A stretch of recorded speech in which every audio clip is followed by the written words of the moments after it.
ነፍሰ ጡር ነኝ አርግዣለሁ።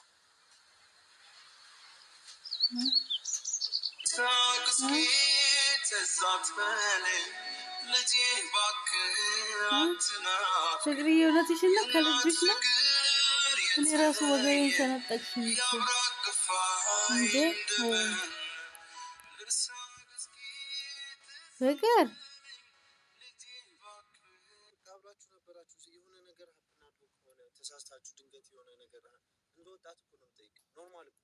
ሁላችሁም አብራችሁ ነው እንግዲያችሁ እኮ ባይዘው ፉፉ ያው ሲጀመር ረጅም ጊዜ ሆኗቸዋል ከፉፉዬ ጋር እንትን ካሉ ፉፉዬ አለችው እንዳትሉኝ ዛሬ ደግሞ ከፉፉ ጋር ከተለያዩ ረጅም ጊዜ ሆኗቸዋል።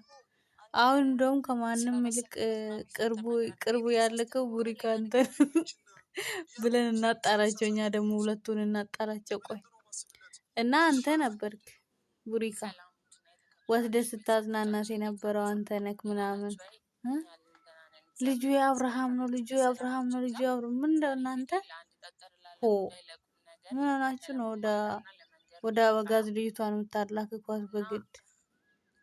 የሆነማ ከአበጋዝ ጋር ያልተፈታ ነገርማ አለ ፍቅርዬና አበጋዝ። የምሬን ነው የምላችሁ ማለት ነው። ያቺ ራስ ወዳድ የሆነች ደመቁ እንደው ራሷን ስለምትወድ በቃ እንትን ማለት ስለምፈልግ በቃ ራሷን እንትን ማለት ስለምፈልግ እንጂ የሆነ እሷም ታውቃለች የሆነ ያልተፈታ ነገር የሆነ ያላለቀ ነገር እንዳለ እሷም እንትን ትላለች። እና ከባድ ነው ብቻ በእውነት በተለይ የልጅነት ፍቅር ከባድ ነው በጣም። በቃ እንደ ብዙ ነገር ነው የምታዩት ባይዘው ማለት ነው። የምር በቃ ሁላችንም ይሄ የልጅነት ፍቅር የሚባለው አፍላ ፍቅር የሚባለው እንትን አጋጥሞናል። እና በቃ እንደ አባትም ታያላችሁ እንደ ወንድም እንደ ታላቅ ወንድምም እንደ ፍቅረኛም በቃ የምር በጣም በቃ ለሱ ልዩ ቦታ ነው ያላችሁ። ልዩ ቦታ ነው እንትን የምትሉት እና ፍቅርዬ አበጋዝ ጋር አብርሃም ጋር ስትደርስ ማለት ነው በቃ ያላት እንትን ራሱ ይለያል። ለሱ ያላት እንክብካቤ ለሱ ያላት በቃ እንትን ውይ እኔ የምር ወደ ኋላ ተመልሼ ቪዲዮቹን እያየሁ ነበር።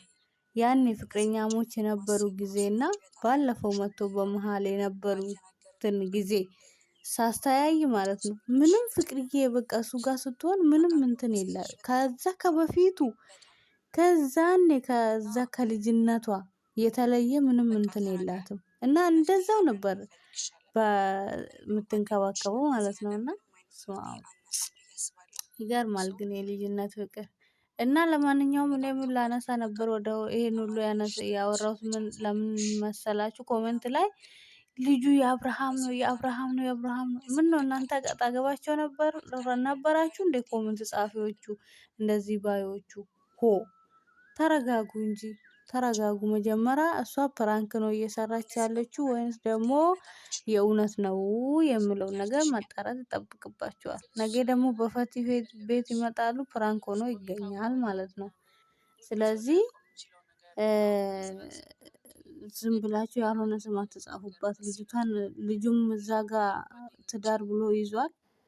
የሱ ትዳር እውነት ከሆነ ማለት ነው ትዳር ብሎ ይዟል። ስለዚህ የሱን ትዳር እንትን አትበሉበት፣ ትዳሩን አትበጥብጡበት። ለማንኛውም እና እንደዛ ነው እና ምንድነው ፕራንክ ነው። ለማንኛውም ፕራንክ ነውና እንደዚህ ፈቲ ራሱ እንደዚህ ስሬስ መሆኑ ገረመኝ ዛሬ ማለት ነው። እና ደግሞ ምንድነው የሰማችሁ ሰው ካለ ከአንድ ወር በኋላ እመረቃለሁ አለች። ከአንድ ወር በኋላ እመረቃለሁ አለች። እንግዲህ እንጠብቃታለን ሁለቷን ወር በጉጉት ያ ለዘኪለክ ማስታወቂያ እና ከአንድ ወር በኋላ እንጠብቃለን እንትኑን ምርቃትሽን እንጠብቃለን። ቆንጆ በቪዲዮ እንደምታደርጊ ተስፋ አለን ምርቃትሽን። ስለዚህ እኛም ደግሞ እንድንልሻለን እና እንደዛ ነው የኔ ፍልቅልቅ ዛሬ ስሬስ ሆነሻል። ዛሬ እንኳን ፍልቅልቅነትሽ የለም።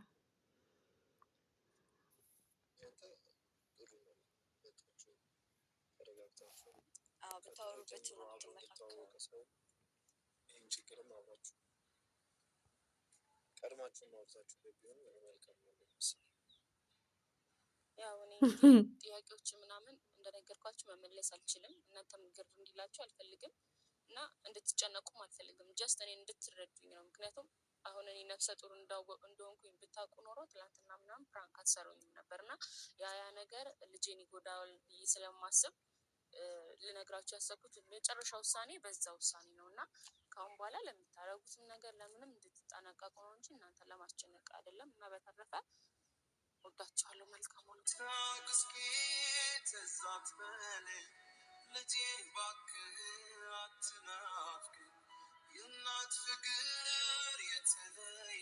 ቡሪካ ደርቆ ቀረ። ቡሪካ ግን ሲደነግጥ ማለት ነው ማውራትም አይችልም፣ የሆነ መንቀሳቀስም አይችልም ምናምን ድርቅ ብሎ ነው የሚቀረው። ይዋጣል በሀሳብ ፉፉ ይርበታበታል። ፊው ፉ ሹ አስረዱኝ፣ ያሳውቁኝ። ምንድነው እንደዚህ ሳትረጋጋ እንዴት ነው የሆነ ነገር መረዳት የምችለው?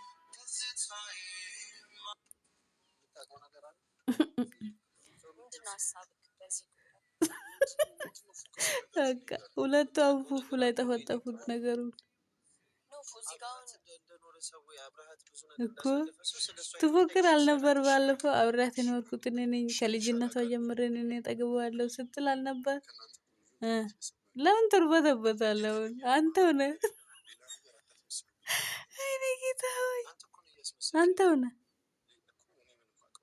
አብሯት የነበረ ሰው ከቻልክ አንተም የሆነ ነገር ካለ የስ እንድትደናገጥ ወይም ምናምን ሳይሆን ትንፋሽ አጠረው እኮ በኮንፊደንስ አታወራም እንዴ አንተ?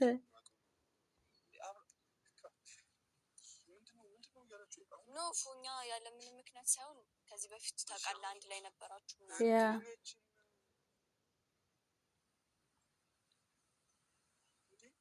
አናስ አላስብም እንዴ እኔ አስባለሁኝ እኮ ስላሰብከው ምናምን የሚፈጠር ነገር እኮ አይደለም እኮ ምን አርጋሃል እያላችሁ ነው እንዴ? ምን አርጋሃል ተባልክ? እንደዚህ የምትሆነው ምንድነው? እሺ አረጋጋ እንጂ በቃ አብራችሁ ነበራችሁ። የሆነ ነገር ሀፕን አድርጎ ከሆነ ተሳስታችሁ ድንገት የሆነ ነገር እንደ ወጣት እኮ ነው የምጠይቅ። ኖርማል እኮ ነው። ያ እኔ ወላሂ ነው ማለት ወላሂ ለአዚም ነው ማለት በቃ ማን እንደዚህ ለማንኛውም ይመቻችሁ። ፋንዲሻ ፋሚሊ ሰብስክራይብ አድርጉ፣ ላይክ አድርጉ እና ሼር አድርጉ። እኔንም አሳድጉኝ እሺ የኔ ውዶች፣ በጣም ነው የምወዳችሁ ደግሞ መጀመሪያ ራስን አረጋጋ።